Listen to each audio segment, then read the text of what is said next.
left. Food was a big problem. It was a real big problem. I can remember we ate mostly all our foods were dehydrated. Potatoes, potatoes, canned peas. The meat was always like spam, canned spam, and hot dogs and beans. But they were canned foods, and they were good. They weren't bad. And what was it? I got off the beaten track for some reason. What happened is as time went on, we were getting food coming in from Australia. And we were there about a good 5 months. And I guess this beef that came in from Australia was being sent around to the mess halls.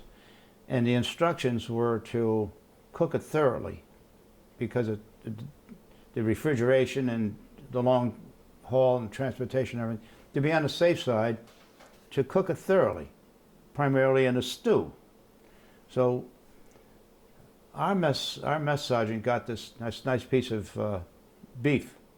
He looked at it, and he thought he'd give us a treat. Instead of cutting it up and making stew, he baked it or broiled it. I don't know what, gravy and stuff on it.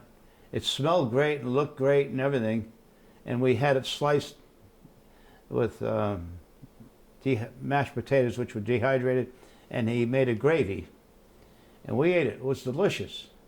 But 2 days later, we all had dysentery. You know, you had to really cook it good. So we were all taking kaopectate and whatever to stop the diarrhea, but it was awful. But it tastes good.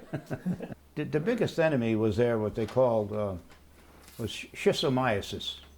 It was in their water, and it's a very minuscule snail type and bacteria, whatever it is. It was in their drinking water. So if you did happen to drink some of their water and you were susceptible to this, it'd give you a very high fever and diarrhea, and it also could be kicked up in the dust because, like I said, they use human fertilizer in their farming. And even in their vegetation, you couldn't eat their vegetation because they would use human waste to fertilize their plants, and it got into their plants. If you ate it, you got ill. Well, you get like a city, mm-hmm. And not even a mile away, you had grass huts. That's the way it was. You didn't, and the stench of sewage was all over the place. Even in some of the cities, the urine would run down the street in these troughs, and all you smell was urine, human waste, and cheap perfume that they used to use to cover up the odors. They didn't have the hygiene that we had. They didn't have running water, soaps, or anything. I think even before the war, it was just a culture that they didn't shower like we shower. They didn't have the water supply, I guess, or their method of hygiene was altogether different than ours. See, they used human excrement as fertilizer. They had buckets in their homes that they would defecate in, and then someone would take it off to the field and put another bucket in there. They had people actually collecting it and taking it to the farms. It was, you know, the smell of human waste was normal. You know, you walk down the street, you'd have this trough and the urine would be coming down it, and you'd smell this dried up, you know, human waste. It was just a different experience, I'll tell you, for a way of life compared to the way we were living in America. And I had mixed emotions. I wanted to come home because, like I said, it was a country that the history wasn't there like you have in Europe. You know, that what I know about the Japanese history, you know, there was none. Yeah, there absolutely was actually nothing there. It was a different culture. It was just something that, you know, there just was no 100% turnabout from the way of life we have. You know what I mean? You're living in a jungle that's sort of cultivated. You know what I mean? I don't know how to explain it. I mean, you know, you go crazy to see a simple egg or a glass of milk. You never saw a cow. You never saw a chicken. They didn't exist. They had to exist somewhere, but they weren't there. Now whether they were all consumed during the war, but you didn't see farmlands or prairies, you know, a prairie like you would here, like in Europe. You go there's cows grazing, they have chicken coops, they have nightclubs, you have wineries, you have beer. They had some kind of wine called a sake. You had to heat it. It was a rice wine of some kind, and that was rare. You couldn't find it anyway. Everything was gone. There was no night out, that's for sure, anywhere. When I first arrived, conditions were horrible for the Japanese.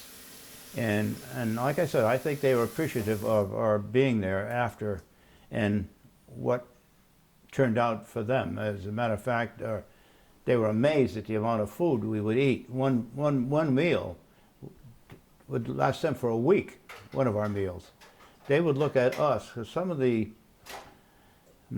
Japanese were employed by us, and we used, instead of having soldiers for KP, we had these Japanese nationalists working in the kitchens.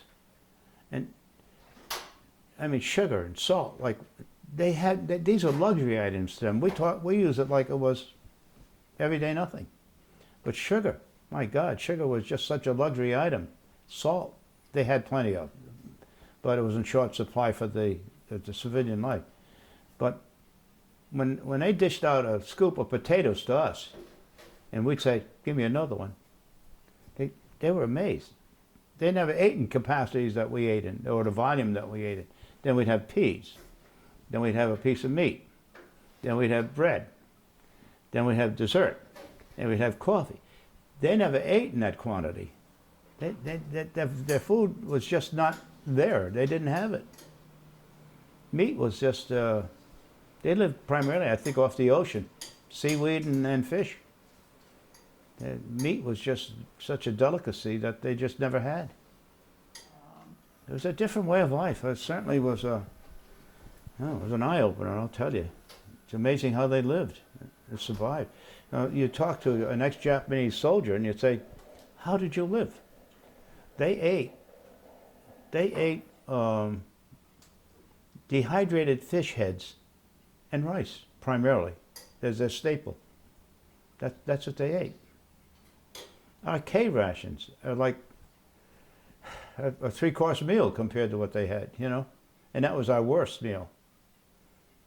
Unbelievable.